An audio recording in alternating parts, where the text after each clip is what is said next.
1955 негизделген Талас медициналык окуу жайынын имараты 52 жыл мурда салынган. Ар жылы ар кандай оңдоо иштери жүргөнү менен толук капиталдык ремонттон өткөн эмес, жылытуу системалары иштен чыккан. Бүгүнкү күндө Талас медицина коллежинин көйгөйлөр ушу материалдык техникалык базасында көптөгөн кемчиликтер бар. Бул ал нерселер акырындык менен толукталууда.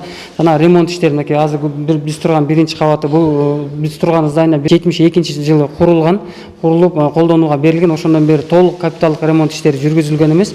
Буюрса мынакей алдыда күтүп атабыз, мынакей жылытуу системасы толук алмаштырууну күтүп атабыз. Мынакей 5 миллиондон ашык сом сметасы түзүлүп, буюрса жакын күндөрү каржылоо болот деп күтүп атабыз. 617 студент билим алган окуу жайга 1 жыл мурда жаңы жетекчи дайындалган. Эми жакын аралыктан баштап окуу жайдын материалдык техникалык базасын чыңдоо максатында алгылыктуу аракеттер жүрүүдө. Жакында медициналык окуу жайга саламаттыкты сактоо министри Алымкадыр Бейшеналиев келип, жаңы жабдууларды тапшырса, бүгүн Альянс Алтын компаниясы 5 ноутбук жана 2 интерактивдүү доскаларды берди. Медицинский колледж баарыңыздарга белгилүү, баардык ушул жерде фармация, жакшы ушу мамлекетибизге пайдасын именно жарандарыбызга жардам көрсөтө турган бир жакшы окуу жай да. Ошол үчүн бул компаниянын атынан бүгүн бир жакшы белек болду деп ойлойм да. Талас облусундагы жападан жалгыз медициналык окуу жайдын ишин жакшыртууга жогорку кеңештин депутаты Марат Мураталиевдин салымы чоң. Анткени ар тараптан демөөрчүлөрдү издеп аракеттерди көрүүдө.